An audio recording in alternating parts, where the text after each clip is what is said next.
Hello everyone, Josh here with Enemy Impact, bringing you guys some more Yu-Gi-Oh! Duel Links, and today we have the Pick a Gift campaign. It is back, and yes, unfortunately, they again nerfed the gems. The gems are actually at the lowest they've ever been, but we're not really going to talk about that anymore because we've come to pretty much expect these types of things to happen. Plus, the event that's currently going on is really good for gems, so I can't really knock it too much because of that.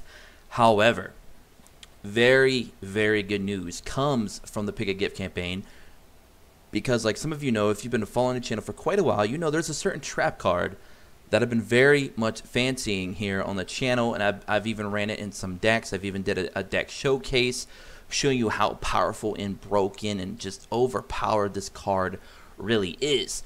And up to this point, we've only been able to get 2 copies.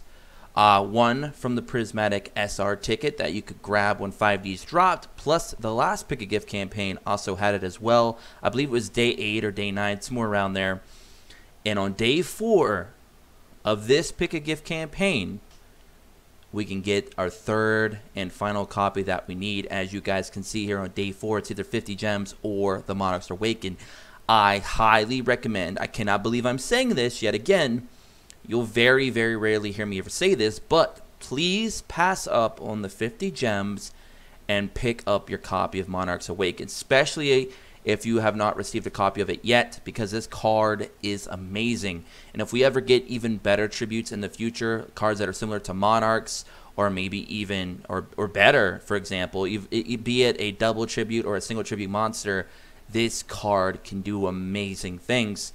If you have no cards in your extra deck, target one face-up tribute summon monster you control. Its effects are negated, and it is also unaffected by the effects of cards other than this card. So it's got full, basically, protection from everything else in the game, including Kuribohs. This will not stop, a Sphere Kuriboh will not stop this. It will not put your monster in defense position. You can still attack right into it.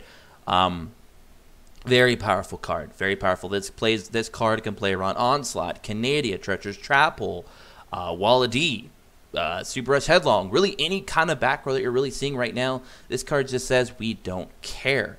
Absolutely phenomenal. Like right now, it's best to be used probably with a Monarch card because you can get your effect off on summon, and then you can pop Monarchs Awaken when you need to, and then you have that full protection. So very powerful card. I cannot stress enough how powerful this card will be, and the fact that I'm finally going to get a full playset of this card. I can now put it into my deck that I showcased some time ago here on the channel. I think it was actually a couple weeks ago, where I was only running 2. Now I can run 3, making that deck even more consistent and even more powerful, and I'm very excited about that. So Monarchs Awaken, guys, make sure you pick that up on day 4. I know it's 50 gems, but honestly, that's one pack. That one pack is nothing in comparison to owning 1 copy or more of the Monarchs Awaken. Absolutely go for that. Now, for day 2, what should you pick? Anti-Fusion Device or the 200 Rare Jewels? I would honestly probably go for the 200 Rare Jewels if you're trying to build up more Prismatic, especially if you're still in early stages of the game and you're trying to farm. Rare Jewels are your best friend because you can make card trader cards Prismatic. That'll give you points, and that'll help you on your farm, especially if you're a newer player and you're running like Cerberus, which is another card available in the card trader. So very good farm deck. Build up a few Prismatic spell cards, and you're off to the races. So I would highly recommend grabbing the 200 gems for that. Now, day 3, of course, go with the 20 gems. It's not even a comparison. Who cares about gold or the SR jewels? Those are obtained from every single thing in this game, basically. Day 5, again with the gems. Day 6, that one's a little bit kind of up in the air because Record Warrior isn't really that good. Getting your 3rd copy of it is cool. If you've been playing it for a while, you can finally get a full playset of Record Warrior. But, I mean, we already have 2, and it never sees any play at all, like, ever. So, I mean, again, if you are trying to build certain Prismatics to try and help with your farming, definitely go with the Rare Jewels. Otherwise, just go in and pick up your Rocket Warrior. The rare tickets, completely ignore those. Day 7, grab the Rare Jewels. Who cares about the SR or the UR Jewels? Again, those are in everything. Getting a big chunk of Rare Jewels, 500 is a big sum. Again, for building your Prismatic cards from the card trader to help with farming is much more important than getting those SR and UR Jewels. So definitely on day 7, go with the Rare Jewels. Day 8 is a tough one because Relinkuriboh really is not used that often right now, but it could be a card that could see a lot of play sometime in the future. And who knows when that card's ever going to come back, because right now the only way you can get that is by a level up reward. So most people in the game are only going to have one right now. Some people have not leveled up enough, so they don't have it at all. But being able to get your second copy of Relinkuriboh is probably also worth skipping on the 50 gems. So I would recommend probably picking up Relinkuriboh over the 50 gems as well. So you're already minus 100 more gems, even though the gems are already low as they are. Unfortunately, those cards are just worth it. Day 9, it's a free-for-all. It doesn't really matter what you pick, and neither of those choices are good. And Day 10, I still don't know why they do this, but all three of those, it really doesn't matter what you pick. I feel like Day 10 should be a little bit different. Like, you can get 1 UR, 2 SRs, or 4 rares. I feel like that's what they should do for Day 10 to kind of make it more interesting. But they're all three, it's just stupid. But they've done that for a while now.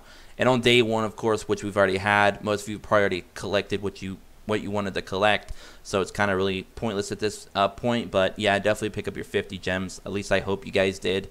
But that's pretty much it for the Pick a Gift campaign. Yes, the gems have been nerfed, but getting that third copy of Monarchs Awaken is amazing, very awesome. I'm very excited for that. I cannot wait to pick up my third copy. I know a lot of you may only have 1 copy or 2 copies after you pick that up, but still, it's still a very powerful card, and I'm sure we'll probably see it again in the future to pick it up again, if in case you don't have your full playset or you missed the previous events. But definitely Day 4, mark your calendars. Whatever the Day 4 will be for you, depending on whenever you jump into this campaign for the first time, definitely pick up Monarchs Awaken. I cannot stress that enough.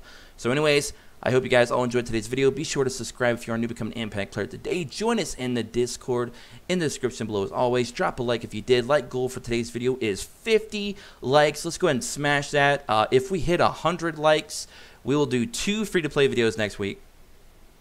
And if... yeah, that's pretty much it. I had something else on my mind, but I just completely lost it. But anyways, comment below what you guys think about the Pick a Gift campaign. Are you guys excited for the Day 4 getting another copy of the Monarchs Awaken? Are you a little bit tilted that some of the cards that you want to pick up are also on the days that you're getting some of the most gems available, even though the gems are already at their all-time low? Is that disappointing to you guys? Are you okay with it because the rewards seem better? I don't know. You let me know in the comment section below. I'll be sure to read as many as I can. Until next time, I'll catch you guys all later. Peace.